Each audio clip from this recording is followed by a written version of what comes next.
प्रिय भाइयों बहनों बच्चों व बुजुर्गों नमस्कार। इस वीडियो के एक वर्ष में 4.8 मिलियन व्यू है अर्थात 48 लाख। आइए देखते हैं क्या है इस वीडियो में।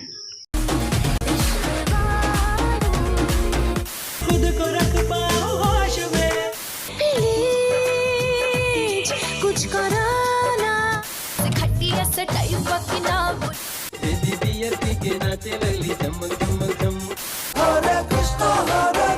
भुखमरी, बीमारी, बेरोजगारी, बढ़ती महंगाई, बॉर्डर इशू, छोटी मोटी बातें हैं आजकल। पिछले हफ्ते हमारे देश में सबसे ज्वलंत मुद्दा रहा bikini.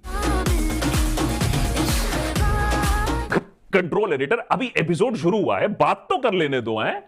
Shahrukh Khan starrer Pathan movie में बेशरम रंग गाने में दीपिका स्विम सूट पे नजर आती हैं और इसी वीडियो ने देश भर में बवाल खड़ा कर दिया। बेशरम रंग कहाँ देखा। अबे एडिटर एक काम कर, तू गाना ही चला दे। हैं मेरे बोलने की क्या जरूरत है फिर? हैं कंट्रोल कर, लाल टपक रही है मुंह से, मन कर मुंह को।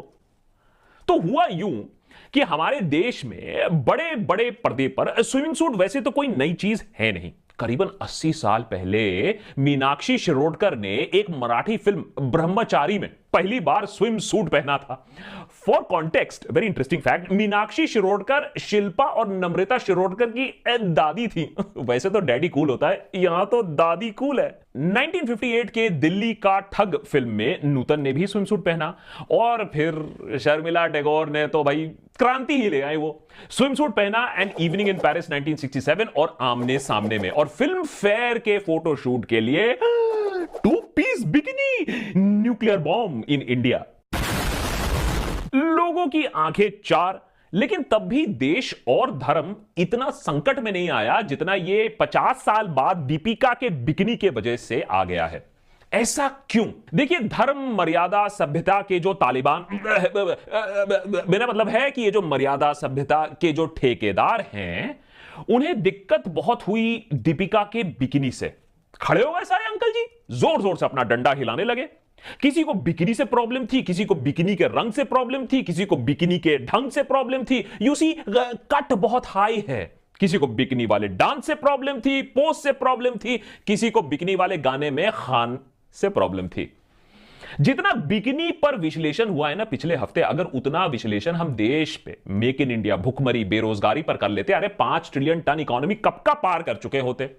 बहरहाल, मूवी का नाम पठान, उसमें है शाहरुख खान। बॉयकॉट गैंग को एक्टिव तो होना था। अगर मूवी बॉयकॉट ना होती तो इसमें अचंभे की बात होती। लेकिन इस बार यह बात साबित हो गई कि सोशल मीडिया किसी भी प्रकार की मूर्खता का मोहताज है। हिपोक्रेसी की सीमा तो हम ऐसे में ही कब का लांघ चुके हैं। सुशांत सिंह की दुखद मृत्यु को बार बार लूप पे चलाकर मर्डर और कंस्पिरेसी बनाकर टीआरपी खूब बटोरे गए। लोगों का ध्यान कोविड से भटकाया गया। फिर एसआरके के बेटे आर्यन को घोषित कर दिया हमने गंजेड़ी और नालायक। क्यों? 5 ग्राम चरस पाए जाने का आरोप था, बाद में मिला कुछ नहीं। लेकिन जब चूहा आज 500 किलोग्राम गांजा कुतर जाता है और पुलिस यह बात कोर्ट में कहती है, तब हम टस से मस नहीं होते। क्यों? क्योंकि बॉलीवुड की बात ही कुछ और है। उसे रगड़ना, उसे बॉयकॉट करने में जो मजा आता है। तो ब्रह्मास्त्र के बाद पठान ने कर दिया है हिंदू धर्म का अपमान गेरुआ बिकिनी पहनकर। सदियों पुरानी परंपरा अब आई है खतरे में। जो आस्था, जो धर्म, जो विश्वास हजारों साल के मुगल और ब्रिटिश राज पर ना टूट पाई, आजकल लड़खड़ा जाती है एक बिकिनी से। या फिर लोगों का सी बनाना आजकल थोड़ा ज्यादा आसान हो गया है। ये बात आप खुद ही समझ लीजिए। लेकिन इस बार पासा शायद उल्टा पड़ गया। पठान शायद बाजी मार ले गया, कम से कम अभी के लिए। वो कैसे? रुको जरा, सब्र करो। पहले सब्सक्राइब बटन तो दबा लो, पूरी कहानी बताता हूं। और अगर देशभक्त पे हमारा काम आपको पसंद आता है तो patreon.com/देशभक्त पर जाकर एक एनुअल मेंबरशिप भी आप ले सकते हैं। चलिए पहले शुरुआत करते हैं धर्म के नए और उभरते रखवाले, जो नए हमारे लीडर हैं, नरोत्तम मिश्रा जी। होम मिनिस्टर हैं मध्य प्रदेश के, हल्के में मत लीजिएगा। उन्होंने डंका बजाकर यह ऐलान कर दिया कि यह दीपिका की जो बिकिनी है ये ऑब्जेक्शनेबल है। इसे गंदे पोल्यूटेड माइंड ने बनाया, गंदी सोच वालों ने यह गाना बनाया है। काश कोई नेता अगर ऐसा होता जो गंदे पोल्यूशन के बारे में, एयर पोल्यूशन के बारे में भी इतना आग बबूला होता। लेकिन मिश्रा जी ऑनेस्ट इंसान हैं। प्रॉब्लम बिकिनी से ज्यादा है या दीपिका से ज्यादा है, ये खुद ही बता दिया। दीपिका पादुकोण जी टुकड़े टुकड़े गैंग की समर्थक रही हैं, जेएनयू वाले उसमें मैं ये निवेदन करूंगा कि इसके दृश्यों को ठीक करें, वेशभूषा को ठीक करें, अन्यथा मध्य प्रदेश में इस फिल्म को अनुमति दी जाए या न दी जाए, ये विचारणीय प्रश्न हो। उधर महाराष्ट्र में राम कदम जी ने भी बोला कि पठान फिल्म के प्रोड्यूसर को संतों, महात्माओं, हिंदू संगठनों और सोशल मीडिया पर उन सैकड़ों लोगों के सामने सफाई देनी होगी कि उन्होंने गेरुए रंग में यह बेशरम नाच क्यों किया है, यह स्किन शो क्यों किया है। क्या फिल्म के निर्माता और निर्देशक का यह दायित्व नहीं है कि वो सामने आकर के जो साधु संतों द्वारा आपत्तिजनक बातें प्रस्तुत की गई है उस पर वे अपना रुख स्पष्ट करें। और जब धर्म खतरे में आया ही है तो साध्वी प्रज्ञा ने भी बम फोड़ नहीं मैंने अपने बातों से ये बात बयान कर दी जिसमें विस्फोटक ये बयान दिया कि देखो इस मूवी का बहिष्कार होना चाहिए, अगर आप में शर्म है, अगर आप अपने को हिंदू मानते हो तो ये पिक्चर नहीं देखोगे और ऐसे लोगों का जबड़ा तोड़ देना चाहिए जो ऐसी पिक्चरें बनाते हैं। अब भगवा को अगर कोई अपमानित करेगा तो उसको मुंह तोड़ जवाब नहीं, उसका मुंह तोड़ के हाथ में रखने की हिम्मत रखते हैं। क्या मैं हिंदुओं से आह्वान करती हूँ उसकी कोई फिल्म ना देखे। देखो सीरियसली बोलो तो बात तो सही है, अगर धार्मिक भावनाओं को चोट पहुंची है तो माफी मांगनी चाहिए, लेकिन उससे पहले एक सवाल, अगर धार्मिक भावनाओं को ठेस पहुंची है तो गाना रिलीज हुआ कैसे? क्या फिल्म सर्टिफिकेशन बोर्ड जेएनयू में बैठती है? क्या उसके मेंबर्स कांग्रेस, आम आदमी पार्टी, टीएमसी से ठुसे हुए हैं? क्या सर्टिफिकेट बोर्ड से पहले सवाल नहीं पूछने चाहिए? और अगर सेंसर बोर्ड की बात नहीं माननी है तो हटा दो बोर्ड को, तालिबान रूल लगा दो। अरे मेरा मतलब है कि ठेकेदारों का रूल लगा दो, देश के हर चौराहे में फैसला करवाओ इस चौराहे पे पिक्चर चलेगी या ना चलेगी। और इससे पहले कि दीपिका को भी चौराहे पर घसीट के कोड़े पड़े, कुछ अजीब और गरीब हुआ पिछले हफ्ते। उसी सोशल मीडिया पर जहां बिकिनी बहिष्कार हो रहा था, जहां गेरुआ रंग का अपमान को लेकर लोग उल्टियां कर रहे थे, जहां रिटायर्ड आईपीएस ऑफिसर बिकिनी के अंदर जूम इन करके झांक रहे थे, उसी मीडिया में गेरुआ का सैलाब आ गया। उस जमाने से जब गेरुआ ना किसी धर्म का अभिन्न अंग था और जब आज के गेरुआ के रखवाले तब गेरुआ रंग में अश्लीलता और हिपोक्रेसी की सीमाएं पार कर रहे थे। देख लीजिए खुद ही, आज दिल्ली में भारतीय जनता पार्टी के मुखिया हैं श्री मनोज तिवारी, गेरुए रंग में बेबी को बियर पिला रहे हैं और फुदक कर नाच पी रहे हैं। बेबी बियर पी के नाचे लगली झमक झमक झम। अब्बा एडिटर एक बात बताओ, एक गेरुआ और बियर तो ठीक है, ये साथ में या इंसान फुदक के ऐसे अश्लील नाच क्यों कर रहा है? लग रहा है हर 2 सेकंड में इलेक्ट्रिक के झटके मिल रहे हैं हमारे मनोज जी को। हैं? ये कैसा गाना है? और ये तो कुछ भी नहीं है, भारतीय जनता पार्टी के माननीय सांसद रवि किशन को देखो, गेरुआ देखकर इतना भूख, अरे अबे खा जाओगे क्या? एडिटर बंद कर। अरे यार ये पोर्नोग्राफिक कंटेंट समझकर YouTube वीडियो डिलीट कर देगा, अबे चैनल खतरे में आ जाएगा, ऐसी बातें मत करो।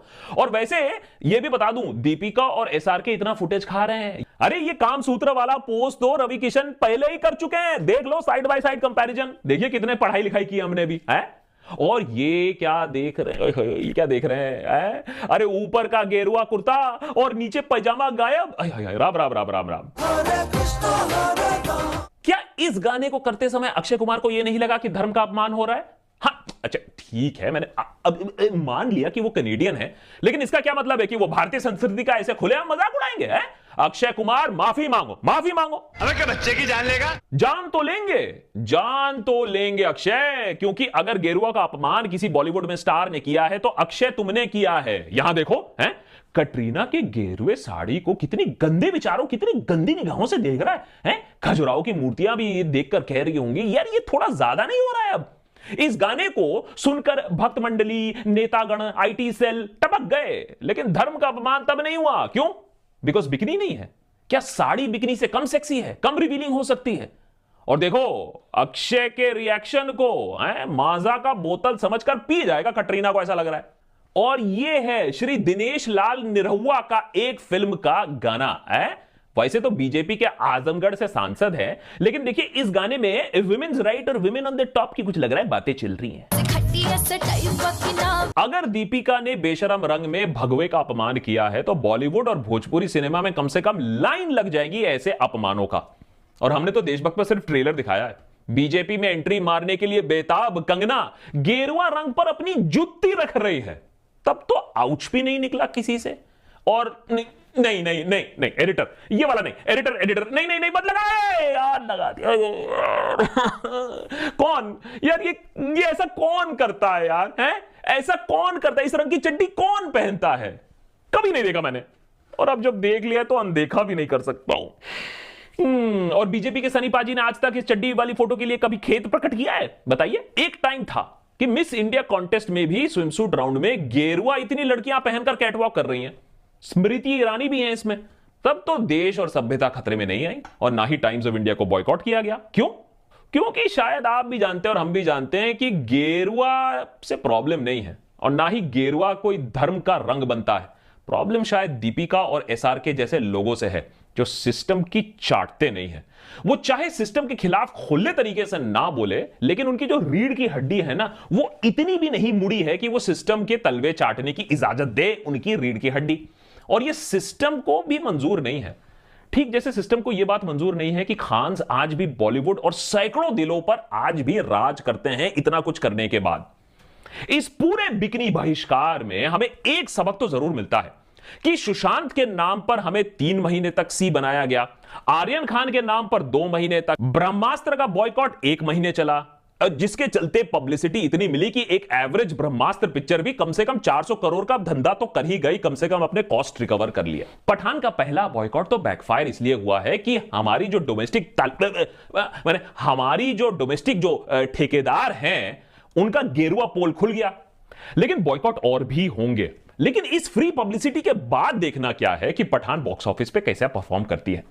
अगर आपको बॉयकॉट करना है पठान या कोई और पिक्चर जरूर करिए, आपकी डेमोक्रेटिक राइट बनती है किसी चीज को बॉयकॉट करने के लिए, बहिष्कार करने के लिए। बहुत लोगों ने अपने ऊपर का माला जैसे बॉयकॉट करके रखा है। लेकिन बॉयकॉट और गुंडागर्दी में फर्क है। धमकी देना, फुटकर नेताओं का सेंसर बोर्ड बन जाना, थिएटर के सामने उपद्रव करना, बंदर बन जाना, ये हरकतें पाकिस्तान के तालिबान की तरह है। जब आप धर्म का सहारा लेकर धर्म के नाम पर अपने आप को तुर्रम खान समझते हो और कानून को अपने हाथ में ले लेते हो।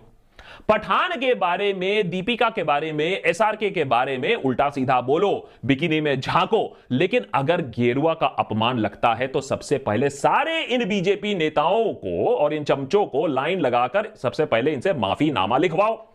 वैसे कोई प्रॉब्लम भी नहीं होनी चाहिए माफीनामा लिखने में, लेकिन उसके बाद जब ये माफीनामे आ जाए उसके बाद एसआरके को बैन करने की बात करना। लास्ट में 2 दिलचस्प चीजें बताऊंगा जाने से पहले।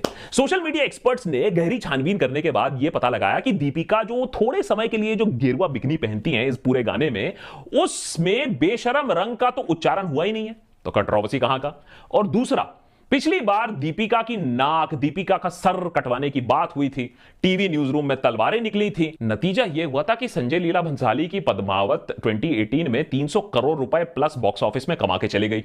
तो देखना इस बार है कि इतनी पब्लिसिटी के बाद पठान कितना कमाती है, या पिक्चर इतनी बेकार निकलेगी कि इतना पब्लिसिटी होने के बाद फ्लॉप हो जाए।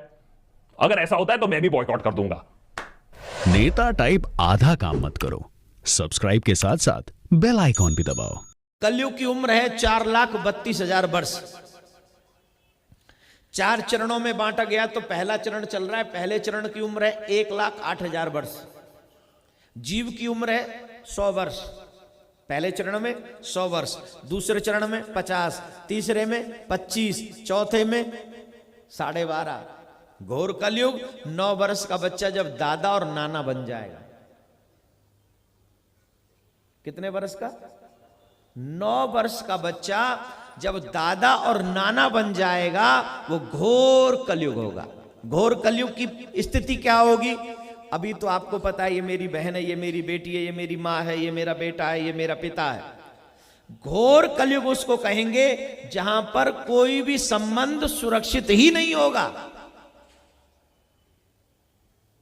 जहां पर न बेटी है, न बहन है, न मां है, न पिता है, न भैया है। जहां कोई संबंध सुरक्षित नहीं है, पशुवत व्यवहार हो जाएगा। पशुओं में आप लोग देखो, जो मां जन्म देती है, पशुओं में ये होता है, जो मां जन्म देती है कुछ समय बाद वही बच्चा अपनी उसी स्त्री के साथ में वासनाओं को भी पूर्ण कर लेता है। तो जो स्थिति उन पशुओं की है, घोर कलयुग में वही स्थिति हम मानवों की हो जाएगी। अभी तो मुझे ये पता है मेरे पिता कौन है, आने वाले समय में ये भी नहीं पता होगा किस बच्चे का पिता कौन है। इतना घोर पाप, भुखमरी कितनी होगी। एक रोटी के टुकड़े के पीछे लोग अपनी जान दे देंगे और दूसरे की जान ले लेंगे। एक रोटी का टुकड़ा नदी के पार, उसको पार कोई दिखा दे, पता है कि नदी में बाढ़ है, मैं डूब मर जाऊंगा, लेकिन एक टुकड़े की चाह में वो नदी में कूद जाएगा और अपने आप को समाप्त कर लेगा। इतनी भुखमरी होगी कलयुग में। राजा, बोलना ठीक नहीं है, जो हो रहा है वो भागवत में लिखा जा चुका है। जिन्हें घर चलाना नहीं आता वो देश को चलाएंगे। प्रजा पर इतने टैक्स थोप देंगे कि प्रजा गिनना भूल जाएगी कि टैक्स कितने। अभी मेरे को कोई बता रहा था 32 प्रकार के टैक्स हैं भारत पे लागू है इस समय। 32 प्रकार के टैक्स हम और आप चुकाते हैं। ये तो कुछ नहीं, टैक्स अभी और बढ़ेंगे। कलयुग के राजा कलयुग की प्रजा का शोषण करेंगे, जो हो रहा है।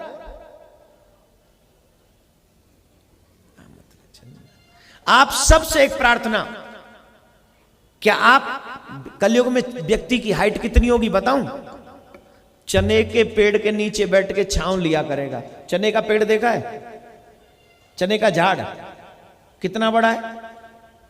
इतना सा होता है चने का झाड़, इतना ही होता होगा। और उस चने के झाड़ के नीचे बैठकर व्यक्ति छांव लिया करेगा, इतना रह जाएगा कलयुग का व्यक्ति हाइट में। पाप के सिवा कुछ और नहीं होगा कलयुग में, हे मेरे भाई। इसीलिए मैं कहता हूं, अभी नहीं तो अभी तो भगवान की कथाएं आप सुन सकते हो, भगवान से प्यार कर सकते हो, भगवान के तीर्थ में जा सकते हो। तुम्हें पता है सारे रिश्तों की मान मर्यादा है, माँ बाप भाई बहन सब की मर्यादाएं। लेकिन जब अभी नहीं कर सके तो फिर तुम कभी नहीं कर पाओगे। और यह मानव जीवन व्यर्थ मत जाने देना मेरे भाई बहन। अगर अब की बार व्यर्थ चला गया तो फिर सिर धुन धुन तुम्हें पछताना पड़ेगा। तुम्हारे हाथ कुछ नहीं आएगा, कुछ भी नहीं, नथिंग। नाउ यू से what will go with you? Who will go with you? से नथिंग विल, नो वन। कोई ना तुम्हारे साथ जाएगा। एक राजा की चित्रों की पूजा करते करते चरित्रों का अपमान कर बैठे, या ऐसे कहूँ कि मन में कलयुग को बिठाकर भगवान के लिए मंदिर बाहर बना बैठे, या यूं कहूँ पैसों के लिए इज्जत शान के साथ साथ रिश्ते भी भुला बैठे, या यूं कहूँ कि मनुष्य समाज के बच्चों की रोटी तक खा बैठे। धन्यवाद।